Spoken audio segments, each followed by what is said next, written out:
हम अध्ययन कर रहे हैं आज अध्याय 9 वायुमंडलीय परिसंचरण एवं मौसम प्रणालियां। भाई हमारे वायुमंडल में मौसम किस प्रकार होता है, पवनें किस प्रकार चलती हैं और कौन कौन सी वायु दाब पेटियां पाई जाती हैं, इसका आपने अच्छी तरह से अध्ययन करना है, तभी आप आगे के चैप्टर को समझ पाएंगे। इसलिए आपको ध्यानपूर्वक इस वीडियो को देखना है और एक एक अक्षर को ध्यानपूर्वक सुनिए। देखिए, पहले तो सभी बच्चों को पता है कि पवनें किस प्रकार चलती है। पवनें उच्च दाब से निम्न वायु दाब की तरफ चलती है, ये बात आपने अच्छी तरह से ध्यान में रखनी है। आइए अब समझते हैं वायुमंडलीय दाब क्या है। वायु गैसों के अणुओं से बनी भौतिक वस्तु है। गैसों के अणु अथवा कण आपस में टकराते रहते हैं और स्वतंत्रतापूर्ण विचरण करते हैं। वायु में भार होता है, इसी भार के कारण गुरुत्वाकर्षण बल के कारण और वस्तुओं के कारण नीचे की वायु भी नीचे की ओर अपना दबाव डालती है, जिसे भार उत्पन्न होता है। इसी भार के कारण वायु में भूपृष्ठ पर दबाव डालती है, जिसे वायु दाब कहा जाता है। इसके अर्थ को समझिए। धरातल सतल हो या सागर हो, पर क्षेत्रफल की प्रति इकाई पर ऊपर स्थित वायुमंडल की समस्त परतों के पड़ने वाले भार को ही वायुदाब कहते हैं। वायुदाब को मापने की इकाई मिली बार होती है। वायुदाब को जैसे मापते हैं उसकी इकाई मिली बार होती है।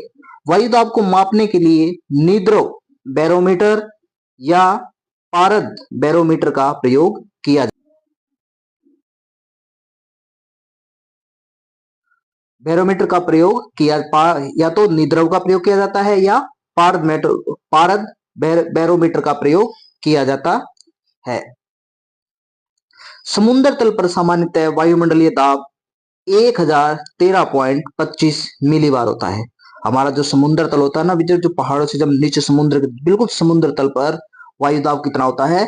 1013.25 मिलीबार होता है।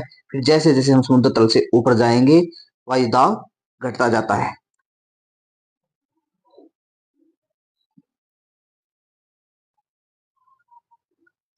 बार बार एक अक्षर आएगा, समदाब रेखाएं। समदाब रेखाएं क्या होती है? छोटे क्वेश्चन में आ जाता है। समदाब रेखाएं क्या हो जाती है? मानचित्र पर समान वायु दाब वाले क्षेत्रों को मिलाने वाली रेखा को समदाब रेखा कहते हैं। उसमें आपको समान तापमान मिलाने वाली कहेगा या ऊंचाई मिलाने वाली रेखा कहेगा। आपने क्या करना? समान वायु दाब को वाले क्षेत्रों को मिलाने वाली रेखा को क्या कहते हैं? वायु दाब रेखा कहते हैं। वायु दाब में उद्रावदर भिन्नता। भाई वायु दाब जैसे जैसे हम ऊंचाई के साथ जाएंगे उसमें भिन्नता कैसे मिलती है, किस प्रकार उसमें भिन्नता मिलती है। साधारणतः समुद्र तल पर वायु भार सबसे अधिक होता है, बिल्कुल समुद्र तल पर। भूपृष्ठ पर ऊंचाई बढ़ने के साथ साथ वायु दाब तेजी से घटता है। जैसे जैसे ऊंचाई पर जाएंगे वायु दाब घटता जाएगा। जैसे हम पहाड़ों पर जब पर्वतारोही जाते हैं तो अपने साथ वो ऑक्सीजन सिलेंडर लेके जाते हैं। वो इसीलिए ही लेके जाते हैं ताकि वायु दाब ऊपर कम हो जाए तो वो अपना ऑक्सीजन लगा ले। क्योंकि पहाड़ों पर आप जाएंगे, हम पर्वतों से पहाड़ों की तरफ जाएंगे ना, हमारे कान भी दुखने लग जाएंगे, क्योंकि क्या होगा कि वायु दाब कम हो रहा है। उदाहरण के लिए समुद्र तल पर वायु दाब 1013.25 मिलीबार होता है। जैसे हम 5 किलोमीटर की ऊंचाई पर जाएंगे 898.76 मिलीबार हो जाता है। 5 किलोमीटर की ऊंचाई पर 540.48 तक हो जाता है और 10 किलोमीटर की ऊंचाई पर 265 मिलीबार हो जाता है और 17 किलोमीटर पर तो मात्र 100 रह जाता है। और ये एकदम से परिवर्तन नहीं होता, इसकी दर अलग अलग प्रवणता पर निर्भर करता है। ये तो था वायुमंडल का ऊर्ध्वाधर भिन्नता, ऊंचाई के साथ भी विभिन्नता। ये है वायु दाब का अक्षैतिज वितरण। अक्षैतिज ऐसे अक्षांशों के अनुसार, भाई अक्षांशों के अनुसार वायु दाब में भिन्नता। वायु दाब में अक्षांशीय वितरण को वायु दाब का अक्षैतिज वितरण कहा जाता है। वायु दाब के अक्षैतिज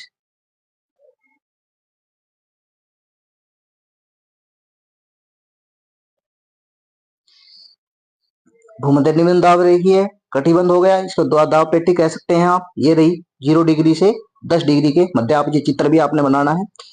उपोषण उच्च दाब पेटी।